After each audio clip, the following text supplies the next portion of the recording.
Welcome back to Talk of the Town on 99.7, 1450 WHTC and WHTC.com.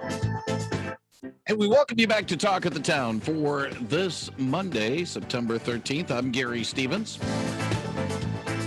Second Monday of the month. This time's segment we set aside to talk about things going on in the state legislature with one of the people that represent the Lake Shore in the state legislature. She is third-term Republican State House Representative Mary Whiteford from Casco Township, represents most of Allegan County. She's on the other end of our Zoom connection. Mary, good morning. Welcome back to WHTC. Good morning, Gary. Good morning, everybody. Glad you are with us. And if you have a question for Representative Whiteford, Mary will be happy to answer it at 616-395-1450, 616-395-1450.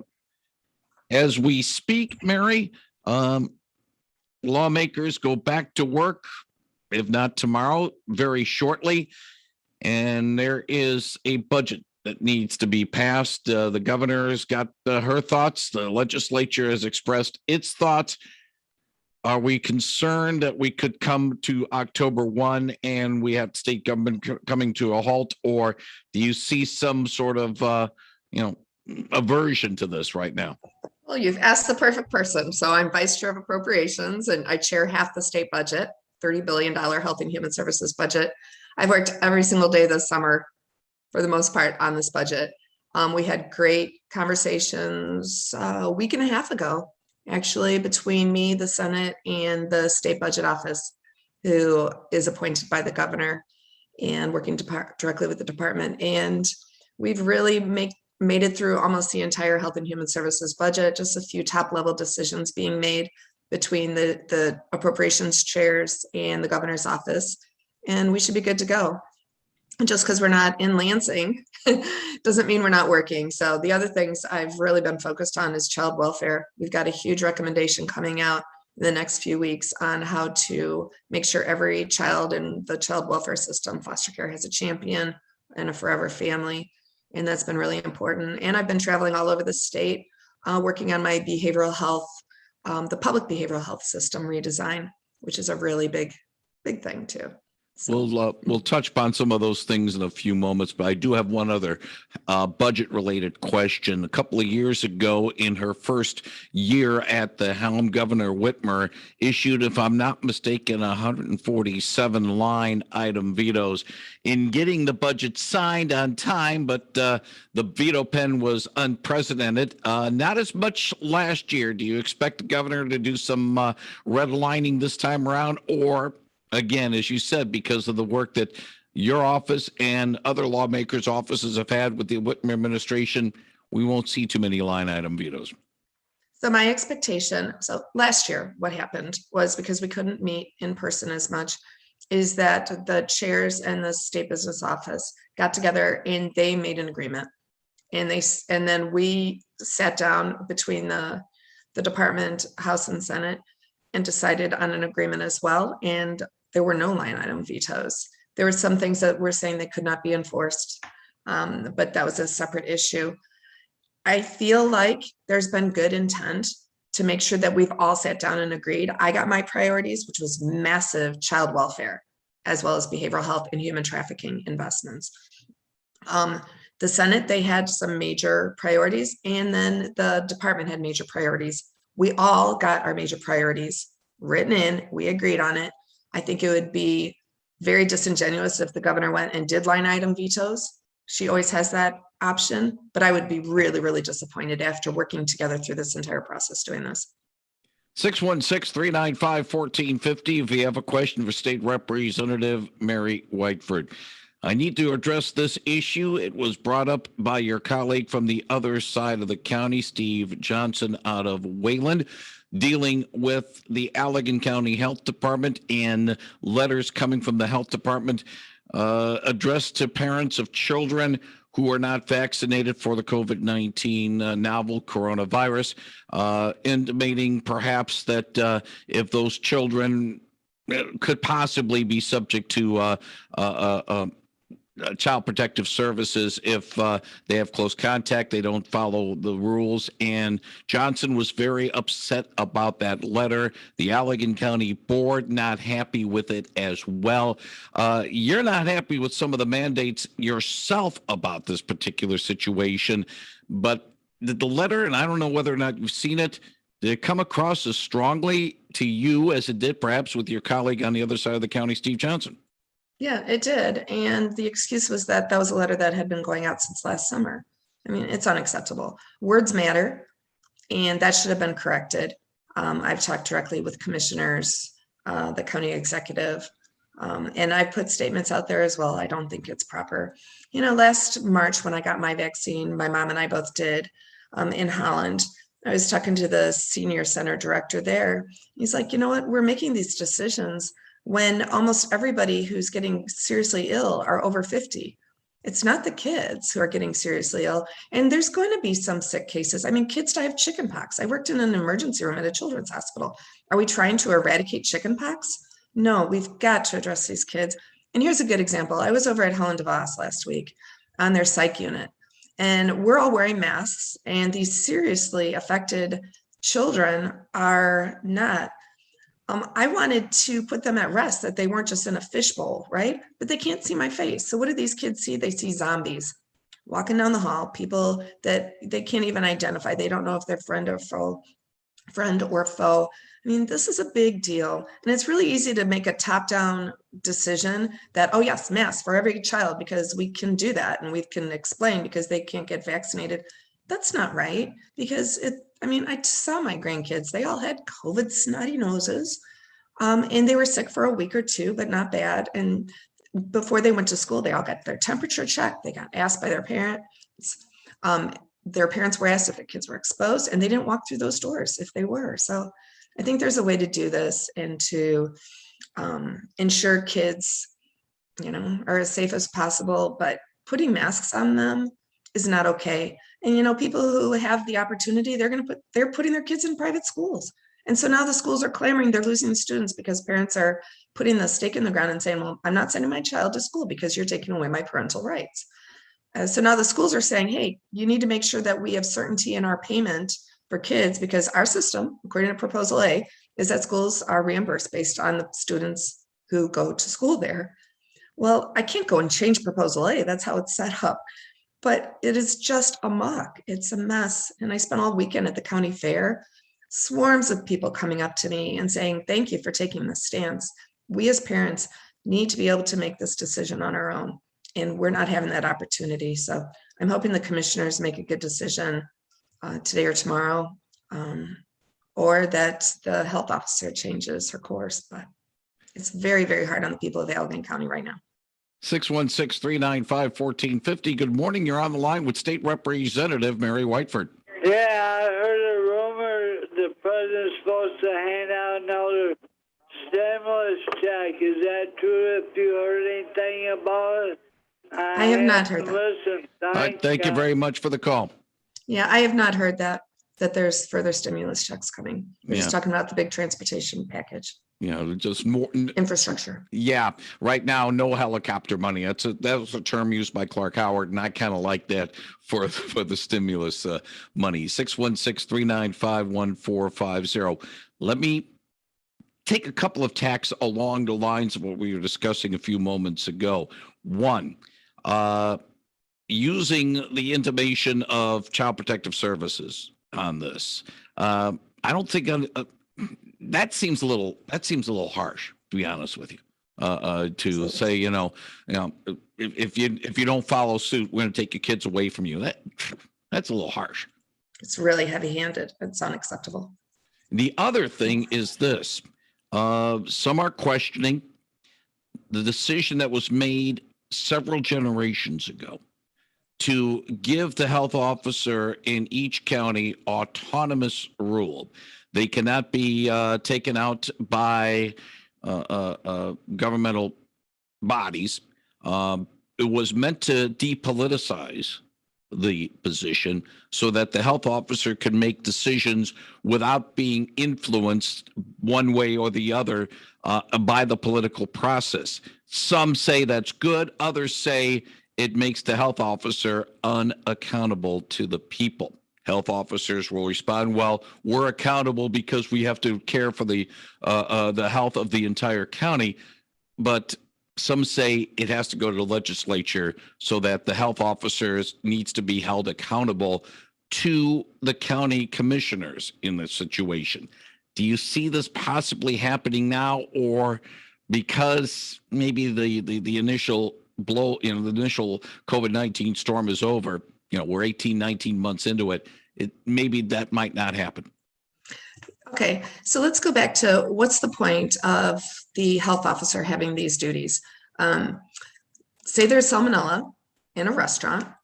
The health officer's job is to keep the public safe from that issue. Or even when you hear about Legionnaires or any other kind of illness, is they go in, they make sure that the place is cleaned up, that they aren't spreading the disease anymore, right? And then they have the ability to let them be open again. But you don't close down every single restaurant because of one. That's one example. But me and Representative Johnson had our legal team do an analysis of the decision, because the commissioners and the health officer and executive director of the county came out and said, oh, they were imploring legislators or people to go to their legislators to change the law. So we did have that legal interpretation done. I got it to every single commissioner on Friday afternoon, that they do have the ability to hire and fire the officer. And so it's in their hands right now. They would have to replace that person with somebody else. The health orders would not disappear. The new health officer had the ability to keep it there or to draft new ones, but the commissioners do have that ability. And when you talk about local control, why would the laws were set up for a reason? The commissioners are in charge of our county, and they have the authority to hire and fire, regardless if there's a contract in place. And that was the legal opinion that we got. 616-395-1450, 616-395-1450. Maybe this is not a legislative thing. This is more of a general topic than anything else, Mary. In the passions that have come up with the masking, with the vaccines, with the health orders, people are starting to let their emotions take the better of them. We've seen in Ottawa County and in other situations where people have taken, have threatened, made verbal threats on commissioners, on elected leaders, on health officers. We have had to have elected panels ask deputies and other law enforcement officers to take certain people away from the rooms because of inability to basically have a decorum situation. There have been reports that there's been threats made on the lives of these commissioners and of these health officers. Mary, are we getting way overboard on this, and the passions really are getting overboard? And is there a way to maybe, get things simmered down before somebody decides to take things in their own hands, and before we know it, we got a tragedy in our hands? I've thought about that concept a lot, and I go back to fundamentally what's going on here. And this happened last year too, with the governor's far-reaching orders, is when people feel that their rights are being trampled, that they've lost their voice, that they're not being represented, they're not having the ability to raise their family and support their family to the best of their ability, they get mad. I mean, that's why the United States of America was formed, and they separated from England when they felt like somebody else was making decisions that were not right, that infringed on their liberties. They got mad. People, I even saw this. I've heard this since last year, a year and a half since we've had these shutdowns. The people of Allegan County did not want to be treated the same as an urban area. They live out in the country. They don't have the transportation ability. They don't have the ability to have broadband access to the ability that towns and cities have. They have been furious. And when I heard when I first saw that order come from the health officer about masks, I just knew it right there and then. That was going to be the straw that broke the camel's back for so many people. People are just furious. So what's the bottom line? If somebody's liberties feel that they're being infringed upon, they're going to get mad. That's what's going on here. That's what happened to the governor last year. People need to take that into consideration, leaders, and that words matter. Words matter. If we're putting negative ideas out there, negative thoughts, treating people like they don't matter, that their voice doesn't matter, they're going to be really mad. And I do my best to listen to all sides of things. And I was elected to make the best decisions for my district in that manner. And just going out listening, it has been crucial for me.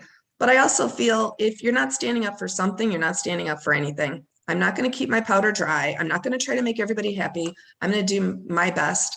And that's what I'm hearing from my district. They really appreciate what I'm doing. And I heard that, like I said, all weekend at the fair. But people are upset. Do we want violence? No. But are we actually, when the health officer made that decision, did she think about what it's like to be a parent with a child with autism? Did she realize that that schools are going to refuse to take doctor's orders, allowing kids to now wear masks? I'm hearing that from families. They bring a note from the doctor like, oh, too bad. We want to keep our schools safe. So take your child and leave. That's not okay. I mean, it's just been a spiral, a snowball, and it's a very tough time right now. We need to take a deep breath, figure out what's right for each person, and go about it that way. 616-395-1450. Good morning. You're on the line with State Representative Mary Whiteford. Oh, yes. I was wondering about, I had heard there's going to be like 190 families from Afghanistan coming in, and if they're going to get vaccinated, and what's being done about the southern border illegal aliens. Okay, let me clarify one thing. Mary can possibly talk about the Afghanistan situation, but she is a state lawmaker, not a federal one, so the southern border question really can't be relevant in her case. Okay, well, they're coming up here though with COVID, and the administration keeps saying COVID's spreading, and they're spreading it. I don't understand it. I'll get a response on those on those points. Thank you very much, Mary. Yeah, thank you. So I don't hear, they don't pick that up in the media, right? But we do hear it more at the county level. And that's where the health officer is really important, just to be able to monitor that and address it as the cases come up. There's a lot of people who live in our state who are undocumented, and each individual county does their best to make sure that they address the spread of COVID and allowing people to get vaccinations. And they're free if somebody wants it, but the testing is complimentary as well at the county level. So just addressing it case by case is the best thing I can do. But like I said, I don't get the reports about the number of people coming in. I would think our congressmen are getting that information, but sometimes people don't want that information out there either because it sounds bad. Well, and the thing is, be it those coming north or those coming from Afghanistan, that's a federal thing. And, sometimes the county's hands are tied, we're stuck. We got, they're going to send them here. You got to make the best of the situation as well. Let's get one more call in before the break. Good morning. You're on the line with State Representative Mary Whiteford. Hi. I would just like to know, where's it going to end? We were supposed to get vaccinated, and then that was going to take care of COVID. Now we got this new one. So once this new one gets under control, is there going to be another one? It just feels like it's never going to end. I'd just like her response on that, and I'll hang out. All right. Thank you very much for the call. Yeah, thank you. So last year, I felt like it was important to try to contain the virus because we didn't have therapeutics proven that would help. Well, now we do. We've got monoclonal antibodies. We've got the ability to help people when they're really, really sick. High dose decadron, steroids. But nobody's talking about that. And you have to fight tooth and nail to be able to get those treatments because, I took my husband to Holland Hospital and they didn't give him the option when he was so sick with COVID. Our doctors, our hospital systems, and I have called them out. I've told them, you guys have to start pushing this more. I told Joni Caldoon, you've got to give people hope. There are therapeutics out there. People don't have to get as sick, but everybody's quiet about that. And it makes me crazy. So hear it from me. If you've got somebody who has COVID and they're having difficulty breathing, you get them to the hospital and you make sure that they get the options for treatment that are out there, because we're getting more and more. I was over at Helen DeVos, like I was saying, and they said that they're finding that this one antidepressant is making the symptoms less from COVID. So there's all this research going on out there, and a lot of it anecdotally, but they're proving it out. And we've got to be able to do these treatments and offer people hope and help them to not get so sick. Peg McNichol has a question from the newsroom. Go ahead, Peg. I'm not sure when your husband got ill. So I was very sick in March. I didn't have COVID. I was off work for about a week, but it was upper respiratory. And while they were testing me in Holland's emergency room, one of the things one of the first things he said was, well, the good news is if you have COVID, we have monoclonal antibodies that are really helping people. So I don't know, like I said, when your husband was ill, if they just weren't aware or didn't have it, or if it's just a matter of now everybody knows it and they're talking about it, because it seems to be a little more known than it was even 6 months ago. I'm not going to throw anybody under the bus, but he was there in April. And they never offered it to him, and they escorted me out of the hospital. Well, I'm so glad that it got better. You know, he's not a long hauler, hopefully. Nope, I found another doctor who was able to help him. Great. All right. Appreciate it. 616-395-1450. One quick question, Mary. You haven't been affected by, your family has been going through it. You yourself okay on that? Yeah, I got vaccinated. My mom and I both did. Oh, you got vaccinated, so I was able to, you did I not was able to, so yeah, I didn't catch it. I took care of everybody. I had snotty COVID kids and took care of my husband 24/7 for that 2 weeks. Yeah. Okay, let's get to one call before the end of the hour. Good morning. You're on the line with State Representative Mary Whiteford. Yeah, hi. I think that Mary is probably for self-defense, which is a great thing that we can do that. But when you talk about COVID, you talk about the monoclonal antibodies, and that is the treatment that is to help your body defend itself against COVID after you're sick in the hospital. And to speak of anything, that sounds like a great solution, but the best solution is to not get sick or to reduce your effort through the vaccination. So it's kind of like talking about the monoclonal antibodies, that's after you're sick and in the hospital. So that's you really need to be promoting the vaccine to get it, and also include that with reducing it, which helps with the masking, like with the kids and everything. So it's kind of like promote the self-defense, but the best self-defense is to have your body prep it through the COVID vaccine. So that's just the thought there. I appreciate the call. Thank you, Mary. Final thoughts? Yeah, so thanks for that perspective, because there's so many perspectives out there. But the bottom line, our country is formed on individual liberties, and everybody has the right to make that choice. I'm not telling people what to do with their lives, their families, their bodies, but I will say that I did get the vaccine and it worked for me and it kept me from getting sick. And you're right, but everybody has that choice. I can't go and force people to do that. We live in the United States of America. We don't force people to do things like that. She is State Representative Mary Whiteford, joins us every second Monday of the month to talk about things going on in Lansing. Mary, thank you very much for your time. Hope you and the family do things well and have things go well. And if all goes well, let's do this again next month. Yeah, thanks, Gary. Thanks, everybody. Have a blessed day. Thank you very much, Mary Whiteford, on 99.7 and 1450 WHTC.